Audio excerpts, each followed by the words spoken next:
All right. The talk actually would be called Warrior Women of Western India because I am going to talk about women who've been active in the field, sometimes as administrators behind the scenes, but a lot of times leading troops from the front.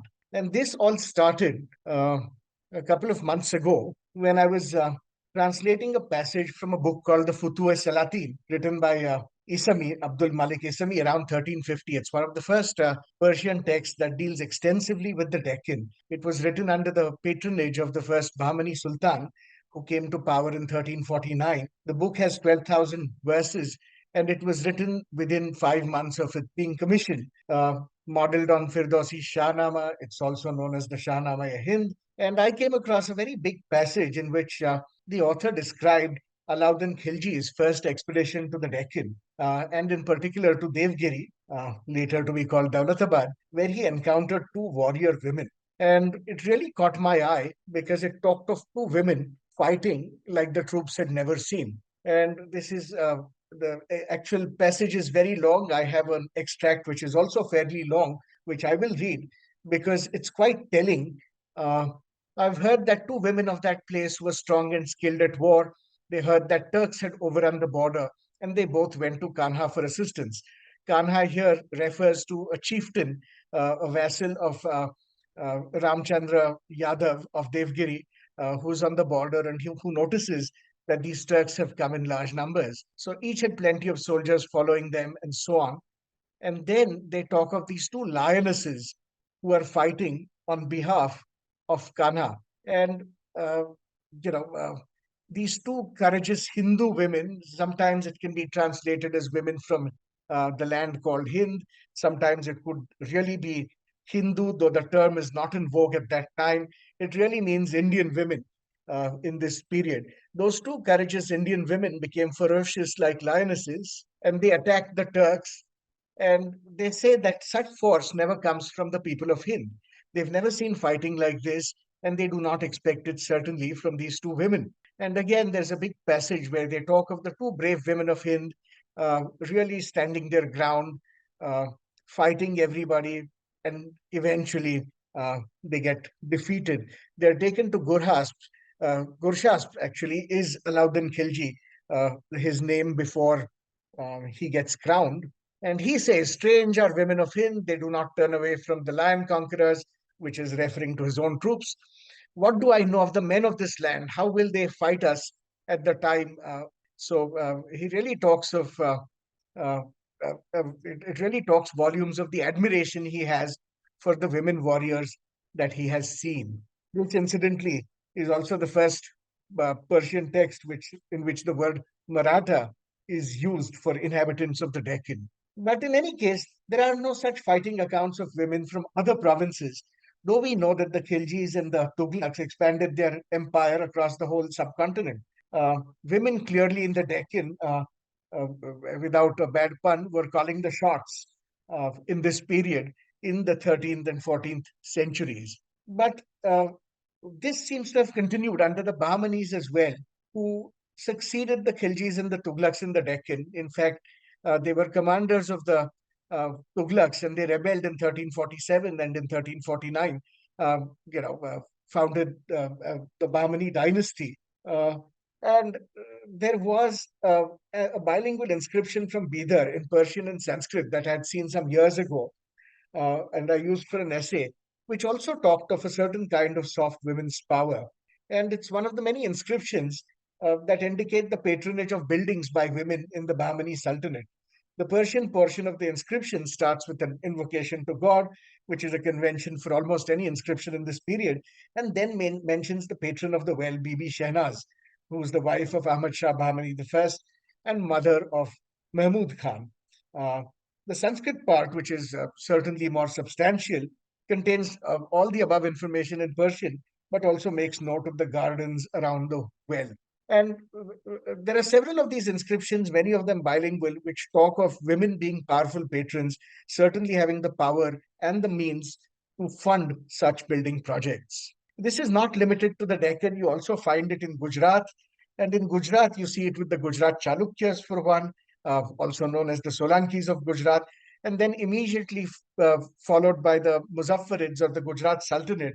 Uh, in the Gujarat Sultanate too, you have several building commissions uh, by women, some of whom are royal women, others are important women at the royal court, even if they are not royalty themselves. And there is an impressive list of buildings patronized by women. We know of several with the Solankis. We know of the Rani Ki Vav at Patan, where again by inscription we certainly know it's women who are patronizing it.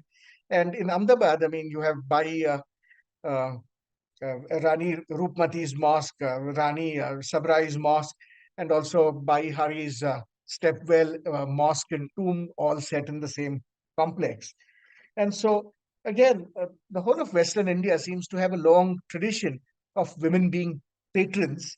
But today's story is of powerful women in Western India, particularly women in present day Maharashtra, who were known as administrators and warriors and not just powerful patrons.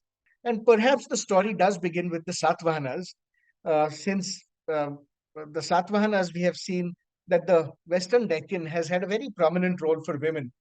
The Satvahana rule, well, society had some kind of matrilineal inheritance, which can be inferred from the metronymics and other kinds of similar traces. So, metronymics are where you use your mother's name instead of your father's name uh, while talking about yourself.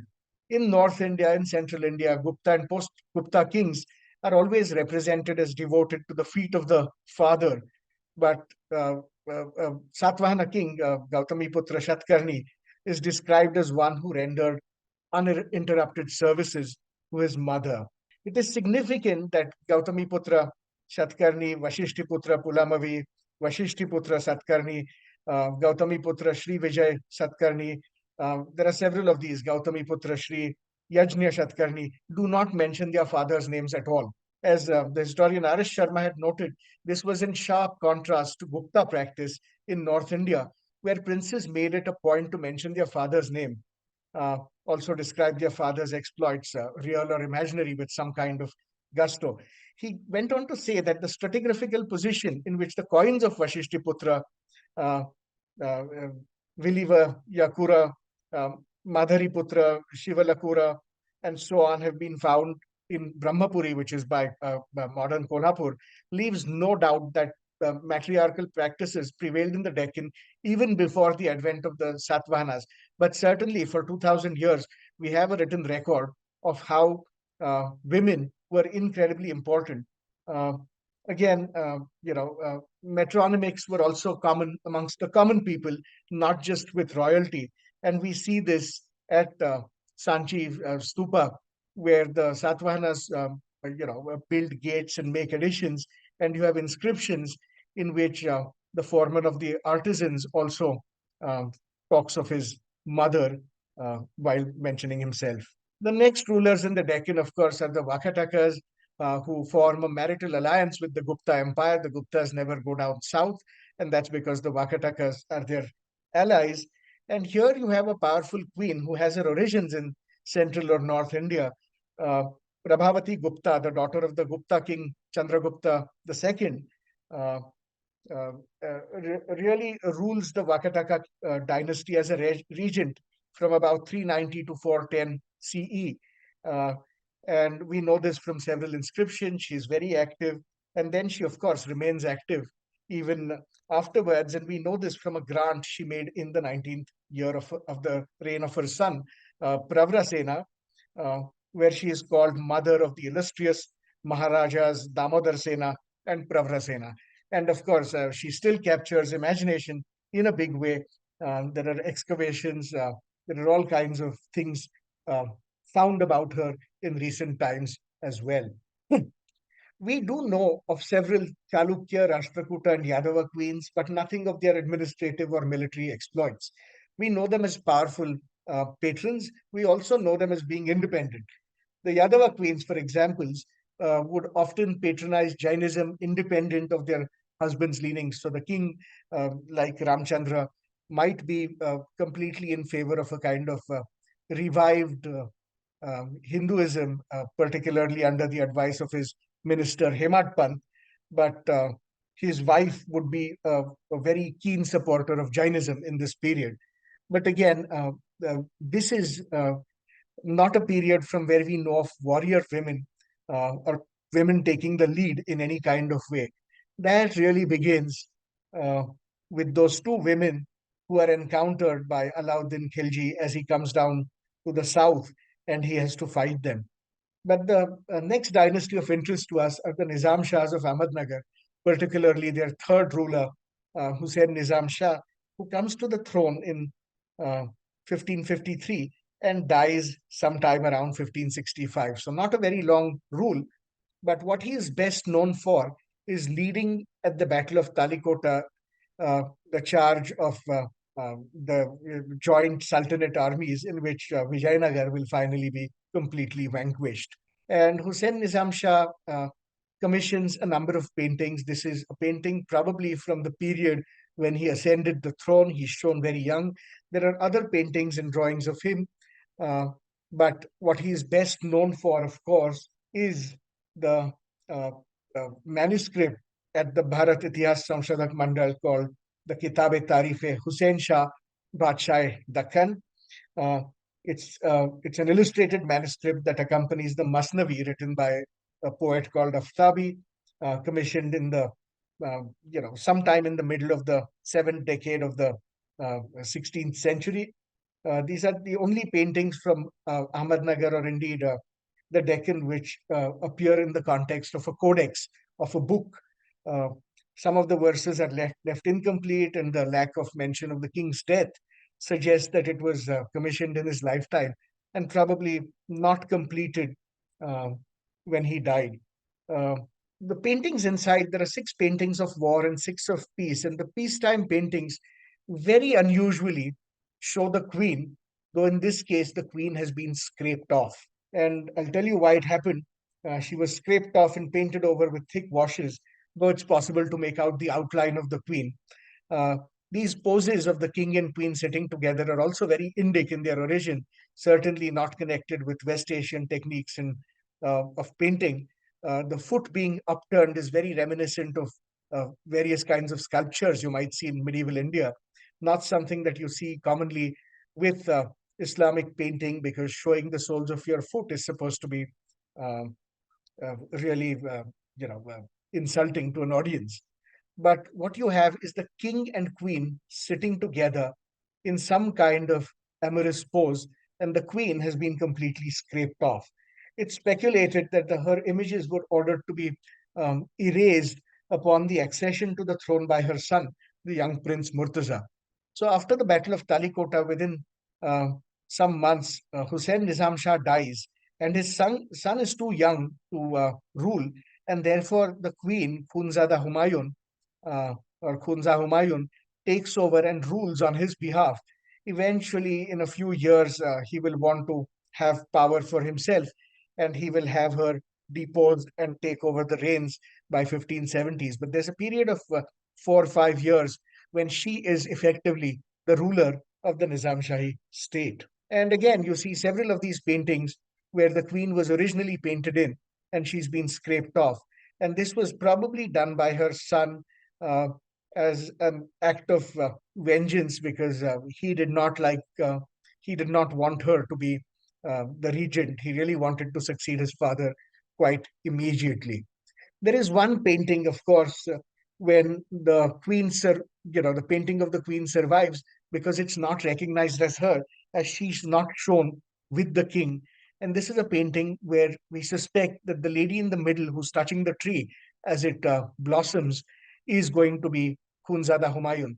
This is a common trope. You see it for 2000 years, right from Sanchi onwards, where the image of a woman touching a tree, causing it to bloom or blossom, is or fruit in some cases, is often a sign of fertility. And you also find references to this metaphor in literature. Now, Khunzada Humayun was the great great great granddaughter of Jahan Shah Karakoyunlu, a very important Turkoman clan that had ties to Safavid Iran, Ottoman Turkey, uh, uh, and several other ruling houses across Central Asia. She was also a distant cousin of Sultan Kuli Qutub Shah of Golconda. and she did manage the kingdom for her son Murtaza Nizam Shah for 4 or 5 years. So here you have another woman who's leading from the front as an administrator, and we do know that she goes to battle. Whether she leads from the front is something um, that we don't have a clue about, but we know she does attend battles at least on a couple of occasions. Now, her daughter is also equally independent and interesting. And her daughter is somebody we've all heard of at some point or another. This is the lady Chand Bibi, who in 1565, the same year that her father dies, actually marries um, Ali Adil Shah of Bijapur, and her brother Murtaza, the one who deposes Khunzada Humayun, marries Hadia Sultana, who's a princess of the Bijapur house. So she marries the Bijapuri prince, and her brother marries the Bijapuri princess. Uh, and there are stories about what happens with the promised dowry, which is the fort of Solapur. It's never conceded. There are fights over it, and so on. But Chand Bibi in Bijapur becomes important enough to commission public water infrastructure projects, such as the Chand Bauli. There are also inscriptions that talk of how Chand Bibi built a mosque, a step well, and gardens in Hirapur village outside of Gulbarga. And upon her husband's death in 1580, Chand Bibi became the regent for her 9-year-old nephew, Ibrahim Adil Shah, who eventually will go on to become the famous ruler of Bijapur. Ibrahim Adil Shah was known as the patron of the arts for his embrace of Hindu and Muslim ideals. He authored a book called the Kitab-e Nauras, a book of nine emotions or a book of nine rasas, and in which he's also praised his aunt, Chand Bibi. And Chand Bibi in 1595 comes to defend Ahmednagar against the Mughals. And the Mughal army at this point is the most powerful force in the Indian subcontinent. And she leads a successful fight against them, very famously guarding a breach in the wall of the fort while it is being repaired, repelling Mughal forces in the meantime. Chand Bibi existed in a cosmopolitan Persianate world, but she also had a regional context.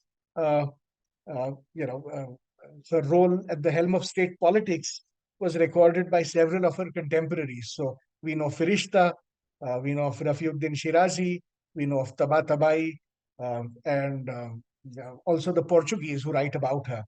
In 1598, Chand Bibi exchanged letters with the Portuguese viceroy, Francisco da Gama, addressing him and the letter says, I'm talking to you man to man. As Akbar's forces eventually attacked Ahmednagar, Chand Bibi rode her horse, rallying her troops to defend her territory. And in her final battle in 1600, she was defeated. There is a whole afterlife to what happened to Chand Bibi. Uh, she gets painted as an imaginary figure for several hundred years after her death. You have paintings and images well into the 19th century that are being produced of her, mostly imaginary because there are no likenesses that we know done during her lifetime. And she also still manages to have uh, a big hold on our imagination, not just Amar Chitra Katha, not just high empire publications which valorize her, but as recently as last year, there are articles being written about Chand Bibi. Chand Bibi's stories in Marathi, in Urdu, in Dakhini, uh, and in Persian really have fantastic endings uh, that appeal to every kind of imagination. But here is a woman who's leading from the front, both administratively and militarily. Then another lady who's very important administering a kingdom is Chhatrapati Shivaji's mother, Jizabai, who manages the kingdom in periods when Shivaji has to be absent, either on campaign or, for example, when he leaves for Agra and then takes a long time, several months, coming back. Uh, Again, known for being a good administrator, here's a lady who doesn't go to battle but really manages the kingdom from behind the scenes. Woman warrior who fights against Shivaji's nascent Maratha kingdom is somebody called Rai Bagini. And this is not a lady many people know about. In fact, even historic references about her are scanty, but they do exist. So, in the district of Mahur in Vidarbha, so between Nanded and Yavatmal, is a place called Mahur.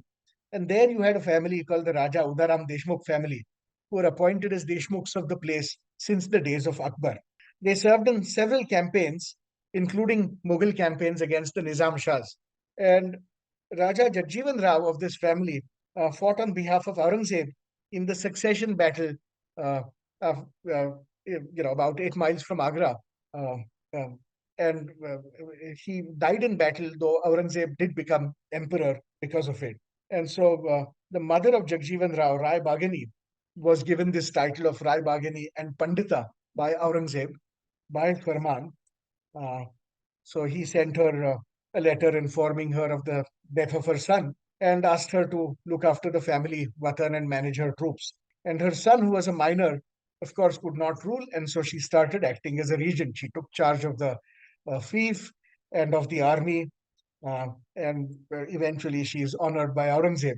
And an order from Aurangzeb that she had to lead her army from Birar to the Konkan to help Shaista Khan uh, really is about her exploits and her bravery.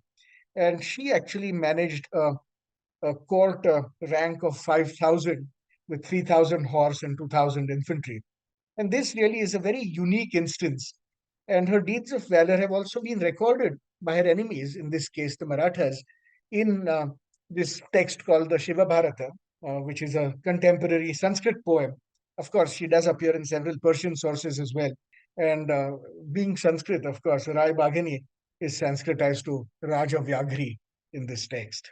Then, several months after Chhatrapati Shivaji launched the new Maratha state, uh, Tarabai was married at the age of 8 to Shivaji's second son, Rajaram. And her father, Hambirao Mohite, had been Shivaji's commander in chief. And this marriage cemented an alliance between two very distinguished Maratha clans, the Bhonsles and the Mohites. In 1689, Chhatrapati Sambhaji was captured, taken to Aurangzeb's camp, and brutally executed. And the Maratha leaders at Raigad deemed it essential that Rajaram was the Marathas' de facto king.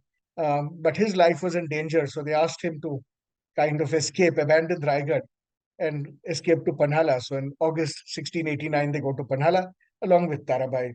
And then in September 1689, they slip out of the fort and go all the way down south to Jinji, where a branch of the Bhonsles is already ruling.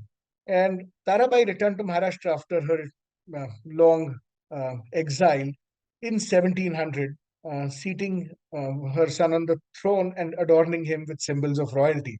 And her supporters declared the young Shivaji, the new Shivaji, her son, as the king, and Tarabai is made the regent. And she would govern the kingdom during the boy's minority. And this is the time when she's militarily very active. So we know of somebody called Bhimsen Saxena, who is a Mughal officer who serves Aurangzeb closely. And he stated that Tarabai was a stronger ruler than her husband.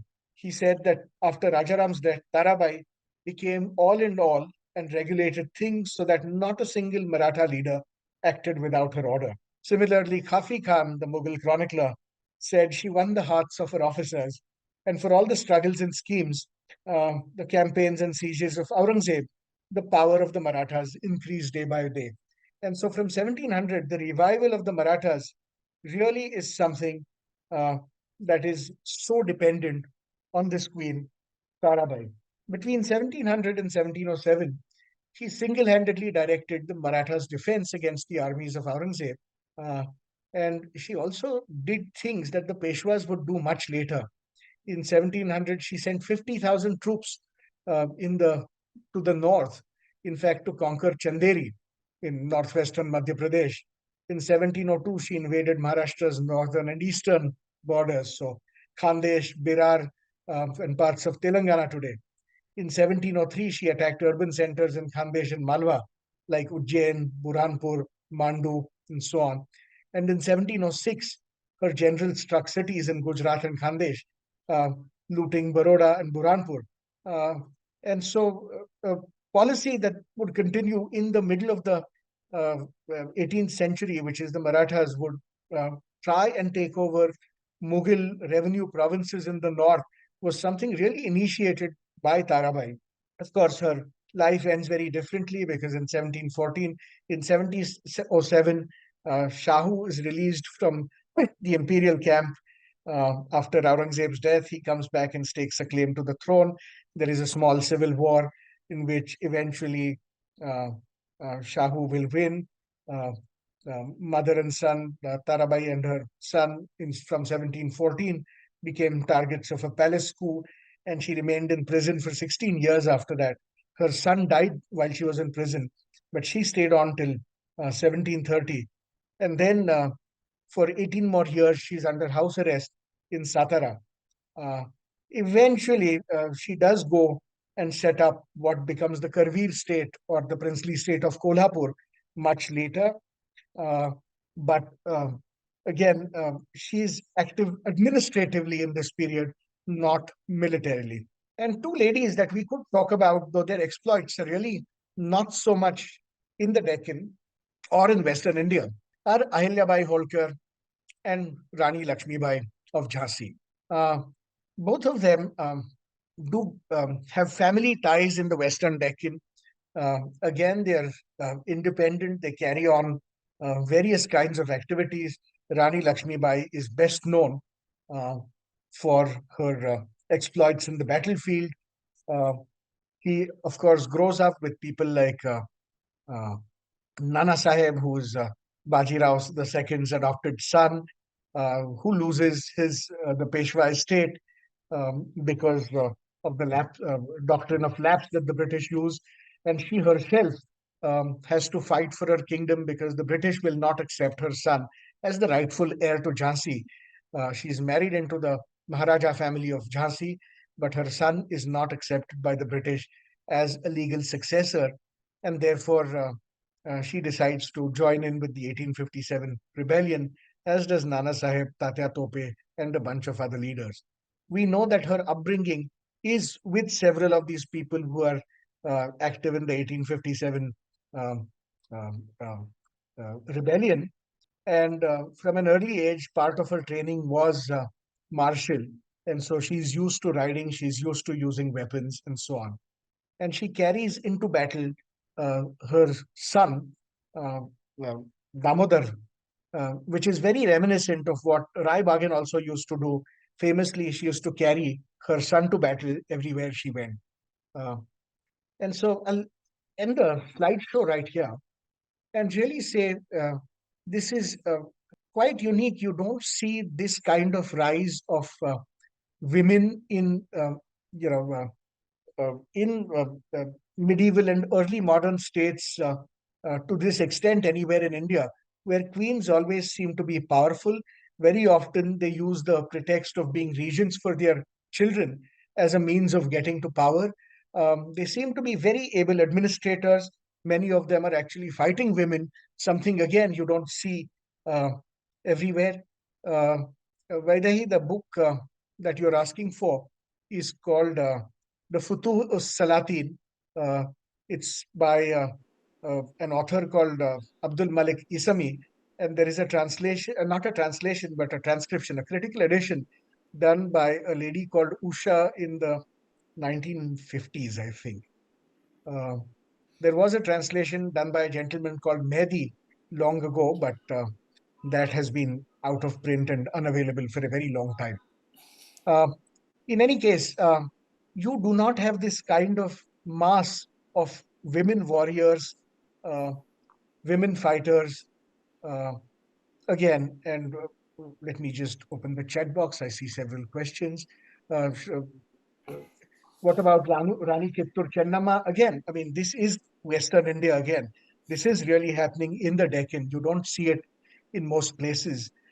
We don't see fighting women of this kind uh, in Bengal, for example. We don't see them in Uttar Pradesh. We don't see them to this extent in Andhra or Tamil Nadu. Again, there might be historical contingencies about uh, Maharashtra or the Western Deccan that make it possible.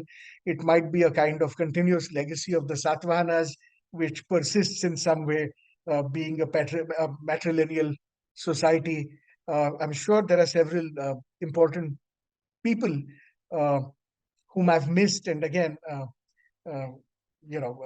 for a short talk, it would be a big list, but if anybody wishes to take this up and really write about these extraordinary women who, for 1,000 years, do seem to very actively uh, participate in the running of a kingdom, uh, again, please feel free to compile a list and write about them.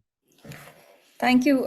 There was another question about when did the trend of using father's name start? And there's a follow up to that in why and when did the matronymical name stop?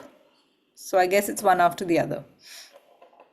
Yeah, so the father's name is, again, if you look, once you start having these prashastis and inscriptions, uh, you start having fathers' names because you're supposed to give a genealogy, and genealogies rely on the patrilineal family. Uh, the Satavahanas are unique, and a bit of this continues with the Vakatakas. But then, like I said, with the Rashtrakutas, early Chalukyas, the late Chalukyas, and the Yadavas, we see queens, but their name, I mean, we see them as patrons, we see them in a variety of roles, but certainly they are not mentioned in genealogies. So that's probably where your break is between the, let's say, 6th and the 10th, 11th century. About using fathers' names, that's, I think, a very late thing. It doesn't happen till the 18th or 19th century. Okay. There are a couple of questions, and I guess you've tried to pack in as many, but there are some questions about what about Rani Kittur Chennamma, Rani Keladi Chennamma, Rani Abaka of Karnataka, also Baijabai Shinde. No, Any again, there are several, and I mean, there are people who fight the Marathas, there are people who fight with the Marathas. Uh, you really have them on all sides. But again, like I said, you really see them in a belt uh, that is, from central Karnataka till about the north of Maharashtra and on the western side of the peninsula. You don't see uh, women serving these roles anywhere. Okay, and Jyoti wanted to know about Rani Rupmati. I didn't know she was a part of Western India. Do you, anything about her? Well, she is in the sense she's at Mandu in central India. Uh, but again, uh, we don't know of her. We know of her, possible contributions to uh, literature. We know of her interest in the arts. We don't know about her being an administrator or a fighting woman. And in fact, I think she poisons herself when Baz Bahadur is believed to be dead. Okay, Shrikant said that he belongs to Bijapur and Chand Bibi is venerated there, as is, and Ibrahim Adil Shah needs more recognition for his qualities. He says that the Ibrahim Rosa and the Chand Bauli are, alas, in not a good state. I guess that's just a comment, which is sad because, the more preservation there is and conservation is, that would be excellent in keeping these people's memories alive. One more question about the matriarchal societies is why do Nayars of Kerala have matriarchal society but their fathers' names? Again, I do not really know about. I mean, I know that the Nayars are matrilineal. They had customs which were quite different. When they start using their fathers' names, I do not know. Um, so again, I do not have a simple answer. But we do not know of a lot of Nayar women again. We know of them as running households, of running businesses. We don't know of them really fighting, managing states. Okay. Well, I think everyone, I mean, lots of people have said it's a very informative and interesting talk, which if it really was. So many people, women we don't know about, and I wish there would, I hope you or anybody else will dig in a little further and find out more of this stuff for us. It was really interesting, to hear about these unsung heroines, I guess. And I'd like to just thank you for your time, Pushkar, and thank you for being with us. And we hope to have you on again with more information or Sure. on any topics that you might Shall be I researching.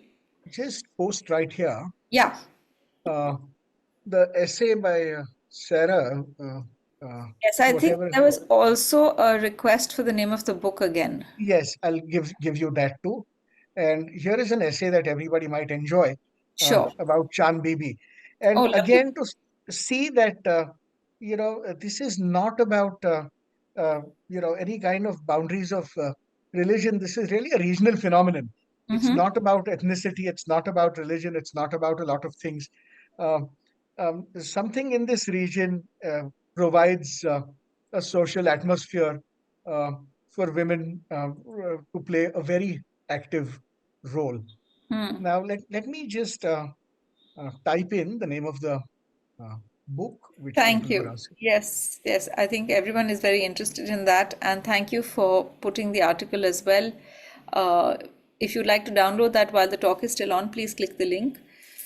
If there are any other questions while Pushkar is looking at that up, please just type them in. So I'll give you both. Both of them are out of print. The Persian one you might find in libraries. The other one is really very difficult to find. I haven't found it, which is why I started translating it. Okay. But again, I mean, whether it's a true story or not, the idea that this region somehow, uh, Okay, so the link is there for anyone who wanted them. Um, just a minute. Shrikant said, just for our audience to know, there are many Coast Guard ships named after women warriors. That is an Ah, interesting this fact. I did not know, Yeah. and Thank you. Thank you, it's very Shrikant. fitting because a ship is also gendered uh, as a female. Uh, Yes. you Yeah. So that's an interesting bit of information. Thank you, Shrikant. And Aparna has just asked one question about Rani Avanti, also of Western India. Was she also a warrior? Was she also a warrior? Avanti by uh, She's hoping again. she got that name right. Rani. No, she's right. I just googled her because I have not heard of her. Like I said, Okay. All uh, right. but this is somebody from the 1857 rebellion, and again, yeah, she also has a postage stamp. Yeah. Uh, So, I guess there's lots more information about all these women, and maybe Pushkar will have you on for another talk for that. no, I think I would be thrilled if somebody uh, takes this further and decides to compile a list of all these women warriors.